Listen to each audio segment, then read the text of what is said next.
Okay, so finishing up our discussion of basic terms and concepts in sociology, I wanted to spend a few minutes on this next one, ideologies, which is defined as a set of beliefs. So we've already covered the definition of beliefs for sociologists and given you some examples. If we think of sets of beliefs as ideologies, I'd like to share a few thoughts of mine about about this term and why it's relevant for this class in particular in media studies. Okay, in recent books about the brain and how it works, books like Michael Shermer's The Believing Brain, one of our audiobook chapter readings this semester, Steven Pinker's Enlightenment Now, and Jonathan Haidt's The Righteous Mind, we learn that the human mind is pre-wired to organize its thoughts, putting all sensory input into categories with meanings, and to use those categories as a shortcut to decision-making, a tactic that served our prehistoric ancestors well in order to stay clear of predators and to work cooperatively with other humans for food and to survive. Early humans who reacted faster to these environmental threats, like a tiger, were more likely to survive and pass on their genes to the next generation, who would possess those genes and tendencies to react faster. This is how evolution of any species occurs. It's the process of natural selection, first proposed by Charles Darwin in The Origin of the Species. And I'm going to try and connect these ideas with and explain why they help us to make some sense of media studies throughout this course. So we'll employ a little anthropology and psychology as well in this class. But one result of this genetic predisposition in humans is the development of a whole host of cognitive biases, such as the confirmation bias. Remember that one, the confirmation bias, which allows us to make snap decisions about our environment, allowing us to react without really processing the situation fully. Unfortunately, this is also the source of bias that can lead to undesirable modern-day prejudices that results in things like racism, sexism, gay bashing, hate crimes, police brutality, and other social ills that harm society. I'll come back to the origin of these biases next time when we talk about some theoretical underpinnings of this course. But for now, I just want to tie in one example of one of these biases that will inform much of what we end up learning in this class, and that's, again, the confirmation bias. Our confirmation bias occurs because of how we process information. As Shermer explains in his book, and as Haidt explains in his work when he talks about the elephant and the rider, if you happen to encounter a video or article that I give you that talks about the elephant and the tiger, you'll note that the elephant is your emotional reality and the rider is your objective brain, And it's important because our beliefs about the world come first, and we know now that the evidence for those beliefs actually comes later. In other words, we believe something is true, and then we go in search of evidence to confirm it, not the other way around. We don't act like computer processors and collect data and then form views and opinions and later actions based on the objective evidence. Quite the contrary, we observe the world, organize and form subjective impressions of it, and then look for evidence to confirm that belief or belief system. And here's where we encounter ideologies. Because this is how ideologies are built. And it happens in all of us because we came pre-wired with this capacity to generalize our subjective experiences in the world and make certain assumptions of others in this biased way. This is also why sociologists need to be scientists more than philosophers, because we need to guard against our own biases when we study the human condition. So understanding how ideologies work in our brains is the first step to understanding why ideologies are so important to recognize when we study people. It is often the driving mechanism that can lead to a lot of undesirable outcomes in society, things like discrimination by race, class, or gender, and violence against others who appear different from us. But how do you know when you've just observed an ideology?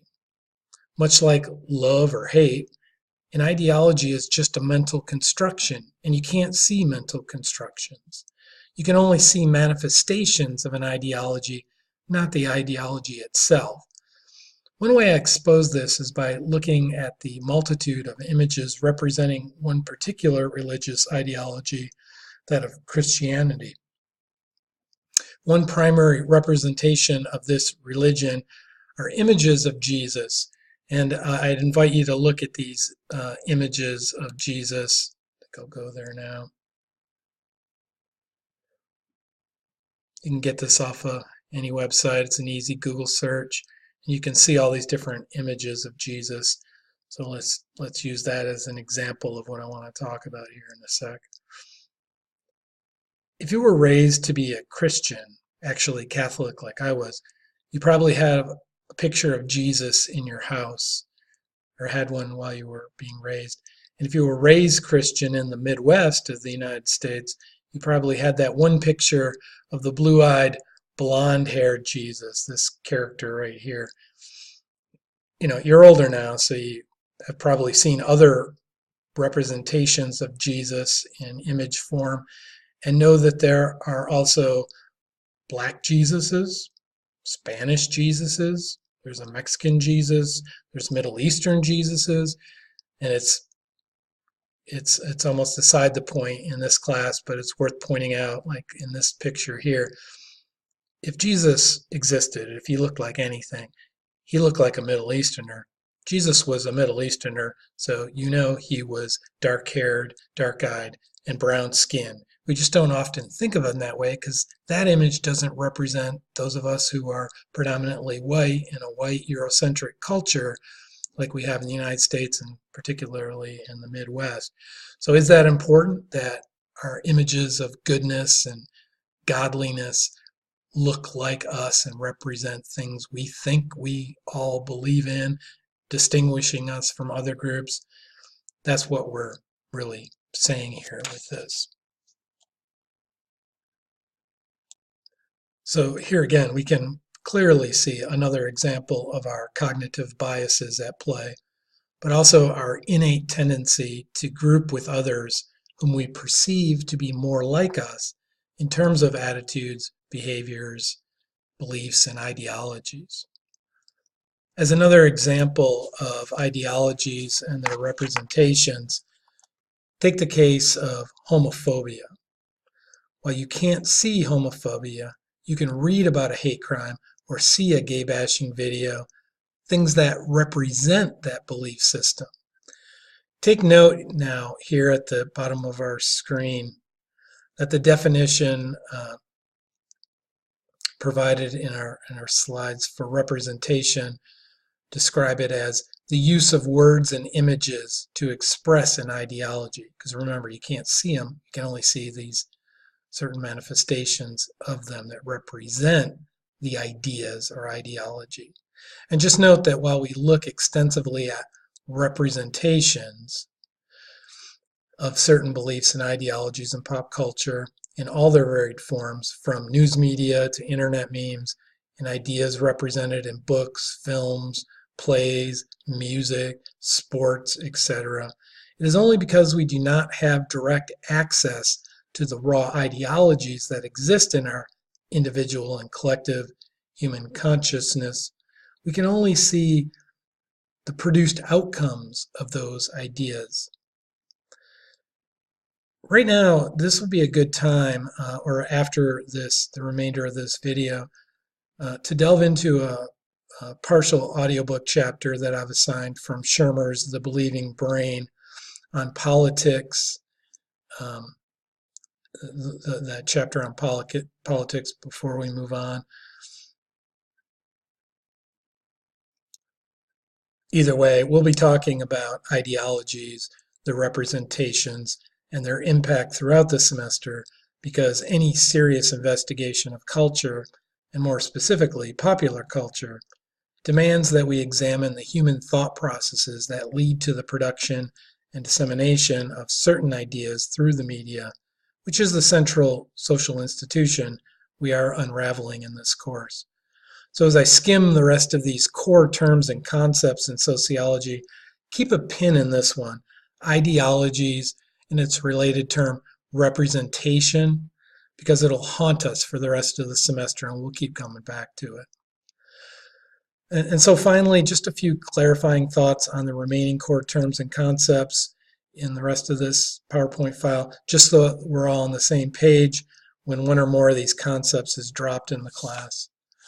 The first one I want to talk about briefly is groups, and particularly in-groups and out-groups. Whereas psychologists are concerned with individual brains that produce individual thoughts and actions, sociologists are more concerned with the group level. So we look at group behavior dynamics and how humans operate in both cooperative and competitive groups. One central dynamic is the in-group versus out-group phenomenon, where people more strongly and positively identify and support the group that you belong to, that we belong to, and admonish or think more negatively of groups that we don't belong to. That's why these definitions are so simplistic, but that's the main point to consider here. Based on the human cognitive biases we touched on earlier, this dynamic is important. For instance, anytime sociologists want to study or understand conflict and violence in any given culture, or aspects of competition or cooperation, just reflect on any important group that you belong to and think about how that makes you feel about others in that group. Conversely, about what negative assumptions you have made about others who are not in your group. Sports teams and their fans are great examples of this in-group, out-group phenomena on a less serious note, but you can think of other examples. We also talk about roles and statuses, and in these groups, or I should say with respect to roles and statuses in these groups, we can identify a whole host of roles and statuses that we assume and which drive our thoughts and actions as we participate in society in our various social institutions. With respect to the media, which I promise we'll get to, we're getting there, you can think of probably many examples of how the media portrays status in society. Think of all those celebrities that get so much attention on TV and in films and in other media venues, and how people seem to cling and worship them in some cases in terms of what they expect from them and what they think of them and the power that wields in our culture. This chart just shows, you can see on the left, and you might have to blow it up a bit, but you can see on the left some prime examples of these social institutions I've been talking about. And I wanted to give you a visual of them since we'll be talking about social institutions, mostly the media, all semester long. And then it gives you some examples of related groups, values, and norms that correspond to those institutions, and also how social outcomes are produced by them. Finally, a couple other concepts we also discuss in sociology are language and technology, which I think will become relevant for us here for sure. As an example of one primary form of representation, that is words, we humans are adept at using this symbolic form of communicating ideas to one another. We call it language. And we evolved this special capacity because we are inherently a social species that survives precisely because we worked cooperatively in groups and it was advantageous for our survival. Other species communicate using some form of verbal language, but no other species does it as effectively as humans by using the written word to transfer these ideas across generations. So you don't have to So children growing up in culture don't have to learn everything over from scratch. They can just read about it, and it sort of accelerates the culture and our cultural evolution. With technology, defined as any operation used to manipulate the environment to achieve social goals. And take a note here, we consider any useful instrument to be technology as sociologists, not just electronics. And since we'll be devoting an entire module to it, let me just frame that later look at technology with this remark. The sociological perspective is unique among all the related academic disciplines that study it, like psychology, communication, history, etc. And I would say that this is true of the subject of pop culture in general, in that we try to understand both the interaction and consequences of technology for society. So, on the one hand, we look at the interaction between society and technology, asking questions like, how do technological advances affect human culture and interaction? And as an aside, this is the point at which Marshall McLuhan's upcoming article entitled "The Medium is the Message" will make some more sense beyond that title, that confusing title. And on the other hand, we ask, how does the culture influence technology? Beyond those interactions, we also ask critical questions about the consequences of technology as we employ our sociological imagination to shed some light on power and privilege in a stratified, unequal society, asking questions like, who controls this technology or media system, and how is it used to their advantage? And we'll take a look at policies and practices that are effective in sustaining an open and democratic media system, one that provides the public with a voice and a space for transparent, open, public participation in a democratic society. This is where critical theories and a social constructionist perspective will become useful to examine popular culture and the media in the modern era, which is where we turn our attention to in the next lecture. So I'll be seeing you there.